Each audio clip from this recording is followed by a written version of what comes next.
Family in Ohio is getting worldwide attention for their obituary. They wrote about their daughter, Allison.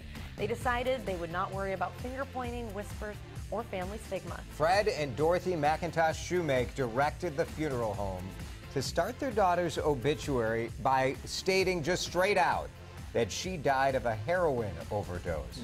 Family said there was no hesitation because they've seen other deaths when it was heroin, and families didn't want to talk about it because they're ashamed or they feel guilty. But there it is, Matt, right in the first line of the obituary. That's pretty remarkable. I think a lot of us associate heroin with dark alleys, abandoned houses, and it's just kind of the drug that nobody really does. But for these people, their neighbors, their friends, this is something that's a little bit more prevalent. And we've seen that here in Minnesota. Over recent years, heroin has become more and more prevalent. We have. It has been a staggering number of deaths. You look at it in Hennepin County last year, it was about 104 people died of heroin or other opiate overdoses. In Ramsey County, it was 40-some people died. I mean, you're talking about a person every 3 days dying of this. It's unbelievable, and people don't talk about it. You don't hear about that statistic, and like you said, Matt, you assume that it's in those dark alleys, but this was an 18-year-old young woman with her boyfriend. They overdosed together, and she had been in and out of rehab trying to get that help. Well, and that's the thing, is that I think that parents now are just feeling so helpless. If you are a parent of an addicted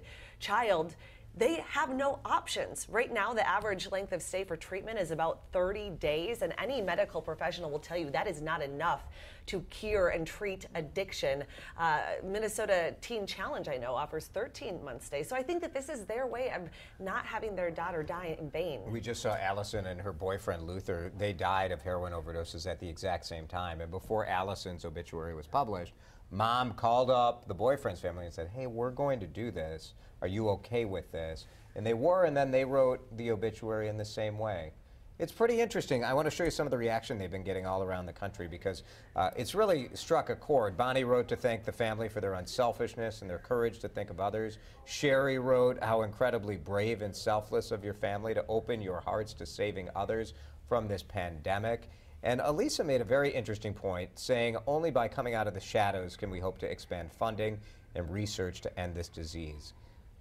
Pretty impressive, and you wonder, this came up with heroin. What about suicide? What about other problems where people don't want to talk about what happened, but it wakes maybe everybody else up? So pretty interesting.